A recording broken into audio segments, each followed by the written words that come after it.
નમસ્કાર. ચાલો આજે એક બહુ જ રસપ્રદ સ્ત્રોત સામગ્રીની સમજૂતી પર નજર કરીએ.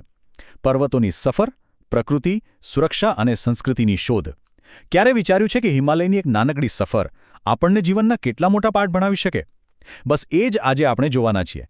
પ્રકૃતિ, નિયમો અને ઉત્સવોનો એકદમ સુંદર સંગમ અહીં જોવા મળે છે. આ મુદ્દો સમજવા માટે એક બહુ જ રસપ્રદ પ્રશ્ન થાય છે. પર્વતોની ટૂંકી સફર પ્રકૃતિ અને સંસ્કૃતિ વિશે ખરેખર શું શીખવી શકે? આ પ્રશ્ન એટલો ઊંડો છે ને કે એ સીધો જ આપણને વાર્તાના મૂળમાં લઈ જાય છે.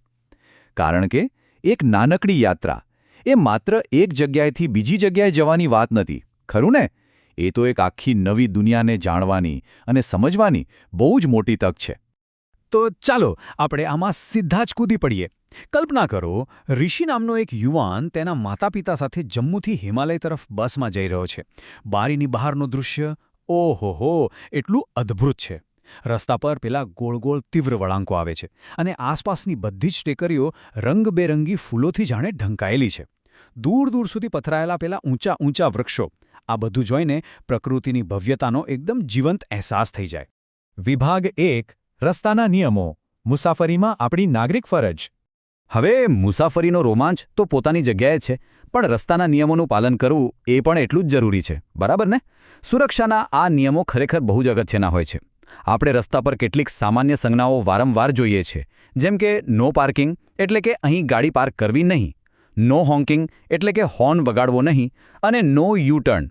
આ સિવાય ક્યારેક આગળ શાળા છે, કામ ચાલુ છે કે પછી સ્પીડ બમ્પ જેવી સૂચનાઓ પણ રસ્તા પર આપેલી હોય છે. આ બધી સંજ્ઞાઓ માત્ર જોવા માટે નથી હોતી. સુરક્ષિત મુસાફરી માટે તેને સમજવી અને તેનું પાલન કરવું એકદમ ફરજિયાત છે, જેથી કોઈપણ પ્રકારનો અકસ્માત ટાળી શકાય. હવે જોઈએ વિભાગ 2. આગમન અને પ્રકૃતિનું ચિત્ર. જેવા તેઓ પહોંચ્યા ને કે તરત જ પેલા પહોળા રસ્તાઓ સાંકડા અને માટીવાળા રસ્તાઓમાં બદલાઈ ગયા. અને જેવા તેઓ મુખ્ય દરવાજામાં પ્રવેશ્યા, બાળકો તો એકદમ આશ્ચર્યચકિત જ થઈ ગયા.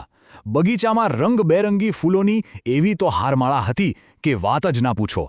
પ્રકૃતિનું આ જીવંત ચિત્ર એટલું સુંદર હતું, જાણે અગાઉ આવું સૌંદર્ય ક્યાંય જોયું જ ના હોય. પ્રકૃતિની આ કળા, એનો આ રંગબેરંગી કેનવાસ મનને એકદમ શાંતિ અને રોમાંચથી ભરી દે છે. હવે અહીં એક બહુ જ મહત્વની વાત નોંધવા જેવી છે. આ સાવ નવા બગીચામાં પણ કેટલીક એવી વસ્તુઓ હતી જે બાળકો માટે એકદમ જાણીતી હતી, જેમ કે ગુલાબ, ગલગોટો અને જાસૂદ. આ ફૂલોને તેમણે ફટાફટ ઓળખી કાઢ્યા. આ વસ્તુ શું બતાવે છે? એ જ કે આપણું પૂર્વજ્ઞાન કેવી રીતે આપણા નવા અનુભવો સાથે જોડાય છે. જ્યારે આપણે કોઈ અજાણી જગ્યાએ જઈએ અને ત્યાં કોઈ જાણીતી વસ્તુ દેખાઈ જાય, ત્યારે શીખવાની પ્રક્રિયા કેટલી રોમાંચક બની જાય છે, ખરું ને?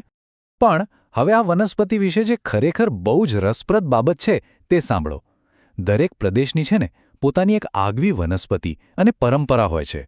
અહીં વાત થઈ રહી છે બુરાંશની. હા, બુરાંશ, જેને રોડોડેન્ડ્રોન પણ કહેવાય છે. આ એકદમ સુંદર લાલ રંગના વસંતના ફૂલો હોય છે.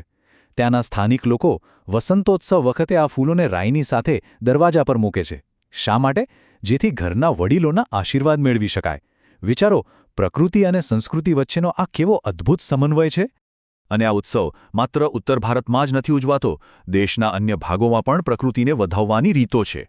ઉદાહરણ તરીકે, રિયાની મિત્ર ઉન્ની એ કેરળમાં વિશુનો તહેવાર ઉજવે છે.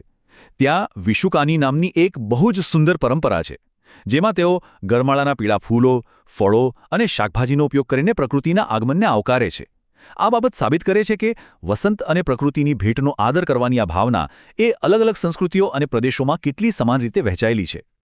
તો હવે આગળ વધીએ વિભાગ 3 તરફ.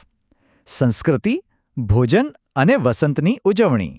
બગીચાની સુંદરતા માણી લીધી હોય તો હવે વાર્તાને સીધી ભોજનના ટેબલ પર લઈ જઈએ. અહીં એક બહુ જ ખાસ વાનગીની વાત છે, હાક. કદાચ નામ નવું લાગશે, પણ આ એક અત્યંત સ્વાદિષ્ટ અને પરંપરાગત કાશ્મીરી પાંદડાવાળી શાકભાજી છે. બપોરના જમણમાં એકદમ ગરમ ગરમ ભાત સાથે પીરસાતું આ શાક એ પરિવારના સાંસ્કૃતિક અનુભવને કેટલો ઊંડો બનાવે છે. સાચું કહું તો કોઈપણ પ્રદેશની સંસ્કૃતિને સમજવી હોય કે માણવી હોય ને, તો ત્યાંનો સ્થાનિક ખોરાક એ સૌથી શ્રેષ્ઠ માર્ગ છે.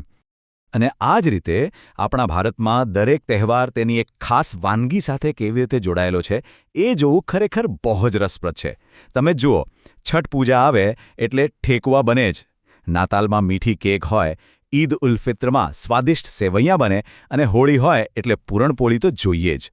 તહેવાર અને આ વિશિષ્ટ ભોજન વચ્ચેનો જે આ અતૂટ સંબંધ છે ને એ જ તો આપણી પરંપરાઓનો જીવ છે. આ બધી વાતો વચ્ચે મામીનું કહેલું એક બહુ જ સુંદર વાક્ય આવે છે. વસંત એ કુદરતનો ઉત્સવ છે. ખરેખર આ વાક્ય આઠી સમજૂતીનો જાણે આત્મા છે. તે આપણને બતાવે છે કે આપણી માનવીય ખુશીઓ અને પ્રકૃતિના ચક્રો આ બંને એકબીજા સાથે કેટલા ઊંડાણપૂર્વક જોડાયેલા છે. પ્રકૃતિ પોતાનો ઉત્સવ મનાવે છે અને આપણે બધા ખુશી ખુશી એમાં સહભાગી થઈએ છીએ. જેમ આપણે નોંધ્યું કે શિયાળાની કડકડતી ઠંડી પછી જ્યારે સૂર્ય વધુ તેજસ્વી બને છે ત્યારે આખી પ્રકૃતિમાં જાણે એક નવો જીવ આવી જાય છે. અને આ માત્ર માણસો પૂરતું સીમિત નથી હોતું. આસપાસ નવા ફૂલો ખીલે છે, ઝાડ પર નવા કુમળા પાંદડા આવે છે અને એ જોઈને ખિસકોલીઓ અને પક્ષીઓમાં પણ એક ગજબનો આનંદ છવાઈ જાય છે.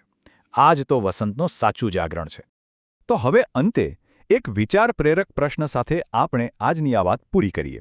જરા વિચારજો, તહેવારો અને ઉજવણીઓ આપણને કેવી રીતે એકબીજા સાથે જોડે છે?